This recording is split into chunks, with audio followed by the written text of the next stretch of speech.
테드 번디. 이 이름은 미국의 범죄 역사에서 가장 섬뜩한 페이지를 장식합니다.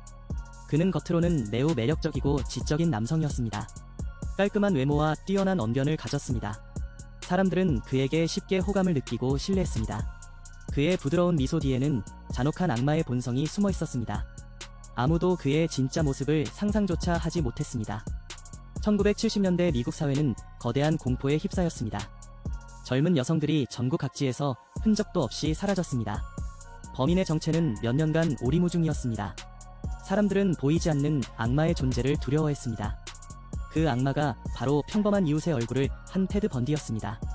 그의 이중적인 삶은 인간 본성의 어두운 면을 극명하게 보여줍니다. 장래가 유망한 법대생이자 정치 지망생이었습니다. 그런 그가 어떻게 희대의 살인마가 되었을까요? 이야기는 그의 삶과 범죄의 전말을 추적합니다. 겉모습이 전부가 아니라는 서늘한 교훈을 우리에게 던집니다. 사건의 시작부터 비극적인 결말까지 모든 것을 살펴보겠습니다. 테드 번디는 1946년 11월 24일 버몬트주에서 태어났습니다. 그의 출생부터가 평범하지 않았습니다. 그는 미혼모 보호시설에서 세상에 나왔습니다. 그의 어머니는 오랫동안 그의 누나로 행세했습니다. 그는 외조부모를 자신의 부모님으로 알고 자랐습니다. 이러한 가정환경은 그의 정체성에 혼란을 주었습니다. 그는 어린 시절 조용하고 내성적인 아이였습니다. 하지만 종종 잔인한 면모를 보이기도 했습니다. 동물 학대를 하거나 폭력적인 잡지를 탐독했습니다. 그의 외할아버지는 폭력적이고 인종차별적인 사람이었습니다. 번디는 그의 영향을 받았을 가능성이 있습니다. 그는 학창시절 친구들과 잘 어울리지 못했습니다. 겉으로는 모범생이었지만 내면은 고립되어 있었습니다. 그는 워싱턴 대학교에서 심리학을 공부했습니다. 이때 만난 첫사랑 스테파니 브룩스와의 관계는 중요합니다.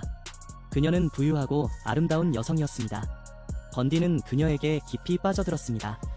하지만 그녀는 번디에게 야망이 없다며 이별을 통보했습니다.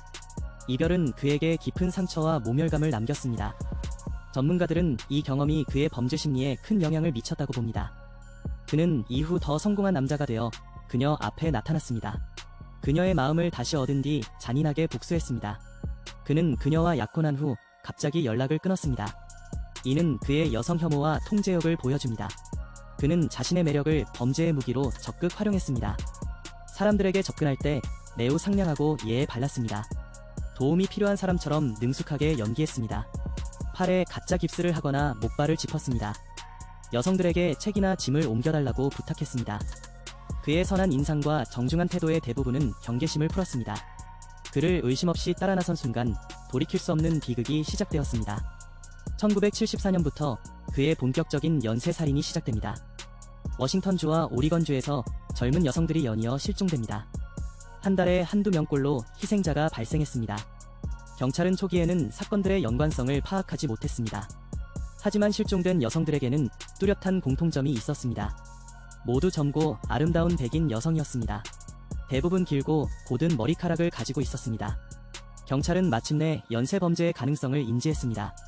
대대적인 수사가 시작되었지만 단서는 거의 없었습니다.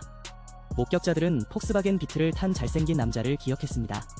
그 남자는 팔에 깁스를 하고 도움이 필요해 보였습니다.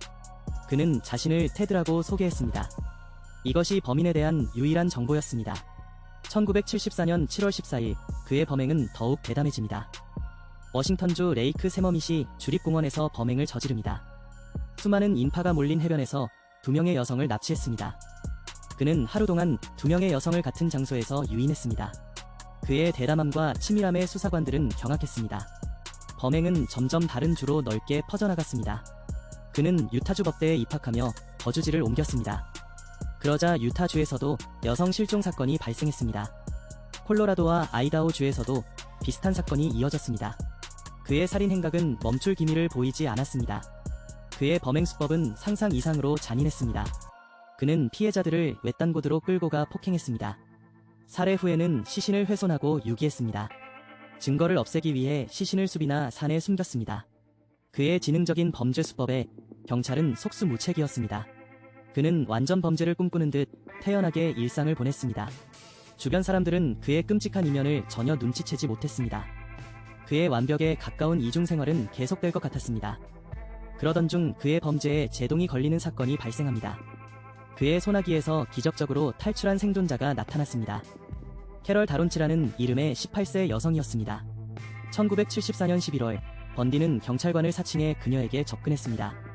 쇼핑몰 주차장에서 그녀의 차에 문제가 있다고 말했습니다. 그녀는 의심 없이 그의 차에 동승했습니다. 하지만 차 안에서 그의 태도는 180도 돌변했습니다. 그는 수갑을 꺼내 그녀를 제압하려 했습니다. 그녀는 필사적으로 저항하며 차에서 탈출했습니다. 그녀의 용기 있는 증언은 수사의 결정적인 전환점이 되었습니다. 그녀는 범인의 얼굴과 차량을 정확히 기억했습니다. 그녀의 증언을 토대로 몽타주가 전국에 배포되었습니다. 1975년 8월, 테드 번디는 마침내 처음으로 체포됩니다. 유타주에서 순찰 중이던 경찰이 그의 차량을 발견했습니다. 한밤중에 주택가를 배회하는 것을 수상히 여겼습니다. 경찰은 그를 멈춰 세우고 차량 내부를 수색했습니다. 차 안에서는 범죄에 사용될 만한 도구들이 발견되었습니다. 수갑, 복면, 쇠지렛대, 아이스픽 등이 있었습니다. 경찰은 그를 납치 미수 및 강도 혐의로 체포했습니다. 캐럴 다론치는 경찰서에서 그가 범인임을 정확히 지목했습니다. 그는 재판에 넘겨졌고 15년형을 선고받았습니다. 사람들은 이제 끔찍한 악몽이 끝났다고 안도했습니다. 하지만 그의 악행은 결코 여기서 끝나지 않았습니다. 그는 감옥에서 모범수처럼 행동하며 탈옥을 계획했습니다. 1977년, 그는 첫 번째 탈옥을 감행합니다. 콜로라도주 아스펜 법원 도서관에 있었습니다. 재판 준비를 위해 변호사 없이 머무는 시간이었습니다. 그는 창문을 통해 2층에서 뛰어내렸습니다. 그리고 곧장 아스펜 산속으로 도주했습니다. 대대적인 수색 작업이 벌어졌지만 그는 잡히지 않았습니다. 6일 후, 그는 탈진 상태로 길거리에서 체포됩니다. 그의 대담한 탈옥 시도는 사람들을 경악하게 만들었습니다. 그는 더 삼엄한 교도소로 이감되었지만 포기하지 않았습니다. 더 치밀하고 대담한 두 번째 탈옥을 준비했습니다. 그는 6개월 동안 15kg 이상을 감량했습니다. 감방천장의 좁은 통풍구를 통과하기 위함이었습니다. 1977년 12월 30일 밤, 그는 탈옥에 성공합니다. 그는 교도관의 옷을 훔쳐 입고 유유히 정문을 빠져나왔습니다. 교도소는 다음날 정오가 되어서야 그의 탈옥을 알았습니다. 이 탈옥 후, 그는 미국 최악의 지명 수배자가 되었습니다. 그는 플로리다 주로 도망쳐 신분을 숨겼습니다. 그리고 얼마 지나지 않아 최악의 범죄를 저지릅니다. 1978년 1월 15일 새벽, 그는 광란의 사륙을 벌입니다. 플로리다 주립대학 여학생 기숙사인 카이 오메가에 침입합니다. 그는 둔기를 휘두르며 잠들어 있던 학생들을 무차별 공격했습니다. 이 공격으로 리사 레비와 마거릿 보먼이 사망했습니다. 다른 3명의 학생들도 끔찍한 중상을 입었습니다. 이 사건은 미국 전역을 엄청난 충격과 공포에 빠뜨렸습니다. 탈옥한 연쇄 살인마가 다시 활동을 재개한 것입니다. 그는 여기서 멈추지 않고 도시를 옮겨 추가 범행을 저질렀습니다. 2월 9일, 12살 소녀 킴벌리 리치를 납치하여 살해했습니다. 그녀는 그의 마지막 희생자가 되었습니다. 전국에 대대적인 수배령이 내려지고 그의 얼굴이 공개되었습니다. 1978년 2월 15일, 그는 마침내 최종적으로 체포됩니다. 플로리다 펜서콜라에서 도난 차량을 운전하다가 검문을 받았습니다. 그의 길고 잔인했던 범죄 행각은 이렇게 막을 내립니다. 그의 재판은 세기의 재판으로 불리며 전 세계의 이목을 집중시켰습니다. 미국 역사상 최초로 재판 과정이 텔레비전으로 생중계되었습니다. 그는 법정에서도 자신의 매력을 이용해 사람들을 조종하려 했습니다. 유능한 변호사들을 해임하고 스스로를 변호하는 기행을 보였습니다. 법대생이었던 자신의 지식을 과시하며 결백을 주장했습니다. 하지만 그의 범행을 입증하는 과학적 증거는 명백했습니다. 특히 카이 오메가 사건 희생자의 몸에 남은 이빨 자국이 결정적이었습니다. 법의학자들은 이 자국이 번디의 치열과 정확히 일치함을 증명했습니다.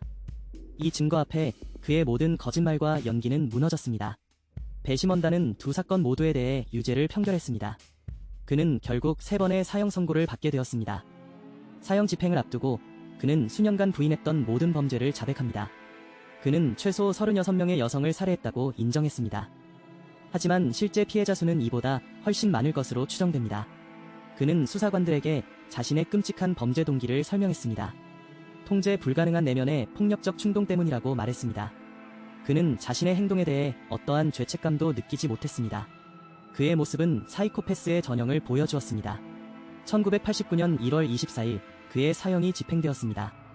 플로리다 주립교도소의 전기의자에서 생을 마감했습니다. 교도소 밖에는 수많은 시민들이 모여 그의 죽음을 지켜봤습니다. 그의 죽음으로 길었던 공포의 시대는 비로소 막을 내렸습니다. 테드 번디 사건은 미국 사회에 지울 수 없는 상처를 남겼습니다.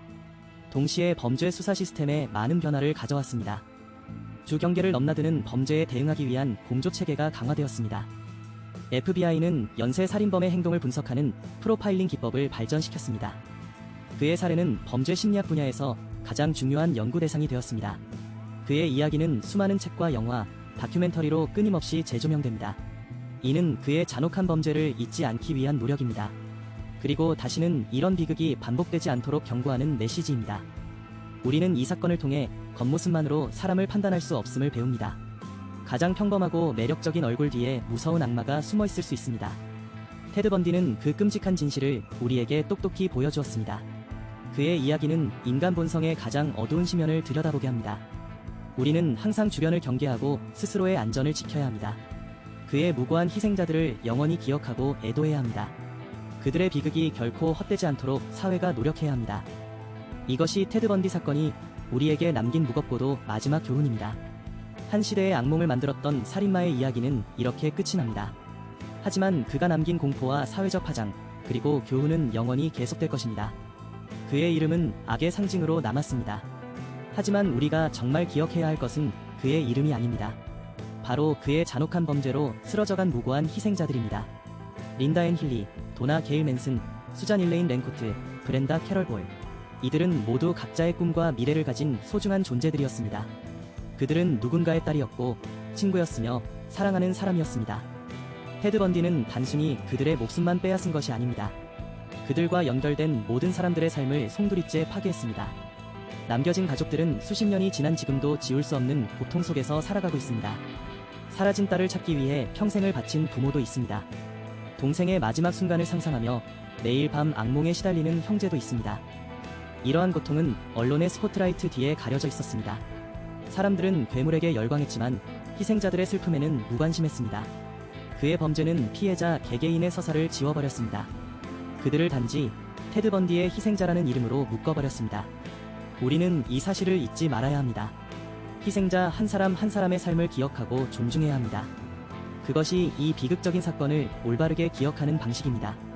그의 범죄는 수사 방식에도 영구적인 변화를 가져왔습니다. 당시 경찰은 주 경계를 넘는 범죄에 매우 취약했습니다. 각 지역 경찰은 정보를 공유하는 데 소극적이었습니다. 이러한 허점 때문에 번디는 오랫동안 체포되지 않았습니다. 여러 주에서 범죄를 저지르며 수사망을 비웃듯 빠져나갔습니다. 그의 사건을 계기로 주 경찰 간의 공조 수사 시스템이 절실해졌습니다. 전국적인 범죄자 정보를 통합 관리할 필요성이 대두되었습니다. 그 결과 FBI의 역할이 더욱 중요해졌습니다. FBI는 국립범죄정보센터 NCIC를 통해 수배자 정보를 공유했습니다. 또한 폭력 범죄자 검거 프로그램 6CAP이 만들어지는 계기가 되었습니다. 이 시스템은 연쇄 범죄의 패턴을 분석하고 범죄자를 특정하는 데 도움을 줍니다. 번디와 같은 범죄자가 다시 활개치지 못하도록 막는 안전장치입니다. 또한 범죄 프로파일링 기법이 획기적으로 발전했습니다. 수사관들은 번디와의 면담을 통해 연쇄 살인범의 심리를 깊이 이해하게 되었습니다. 로버트 캐펠과 같은 수사관들은 그의 자백을 기록하고 분석했습니다. 이 자료는 이후 수많은 연쇄 살인범 연구의 기초가 되었습니다. 범죄자의 행동, 동기, 성장 배경을 분석하여 다음 범행을 예측합니다. 범죄 현장의 증거만으로는 알 수 없는 통찰력을 제공합니다. 번디는 역설적으로 범죄 수사 발전에 가장 큰 기여를 한 범죄자 중 한 명입니다. 사회적으로는 낯선 사람에 대한 위험이라는 인식이 확고해졌습니다. 1970년대 이전의 미국은 비교적 순수하고 낙관적인 사회였습니다. 히치하이킹이 흔했고 이웃에 대한 신뢰도 높았습니다. 하지만 번디 사건은 이러한 사회적 신뢰를 완전히 무너뜨렸습니다. 친절한 미소를 가진 사람이 가장 위험할 수 있다는 공포를 심었습니다. 특히 여성들은 자신의 안전에 대해 다시 생각하게 되었습니다. 밤늦게 혼자 다니는 것을 기피하게 되었습니다. 낯선 사람의 도움을 경계하게 되었습니다. 스트레인저 데인저 교육이 부모들 사이에서 중요해졌습니다. 그의 범죄는 한 세대의 사람들에게 깊은 트라우마를 남겼습니다. 미디어의 역할에 대한 논쟁도 불러일으켰습니다. 그의 재판은 엄청난 시청률을 기록하며 대중의 관심을 끌었습니다. 일부 언론은 그의 잘생긴 외모와 지적인 면을 부각했습니다. 이로 인해 그를 추종하는 여성 팬들이 생겨나기도 했습니다. 범죄자를 영웅시하거나 연예인처럼 다루는 현상이 나타난 것입니다. 이는 범죄의 본질을 흐리고 피해자들에게 2차 가해를 하는 행위입니다. 오늘날까지도 트루크라임 장르의 인기는 계속되고 있습니다. 우리는 범죄 사건을 소비할 때 윤리적인 태도를 가져야 합니다. 범죄자의 서사에만 집중하는 것이 아니라 사건의 사회적 의미와 피해자의 고통을 먼저 생각해야 합니다. 테드 번디의 이야기는 결코 흥미로운 이야깃거리가 아닙니다. 이는 우리 사회의 어두운 단면을 보여주는 비극적인 역사입니다. 우리는 이 역사를 통해 배우고 반성하며 더 나은 사회를 만들어갈 책임이 있습니다. 그의 이름 대신 희생자들의 이름을 기억하는 것에서부터 그 책임은 시작됩니다. 잔혹한 악마의 얼굴 뒤에 가려진 수많은 눈물을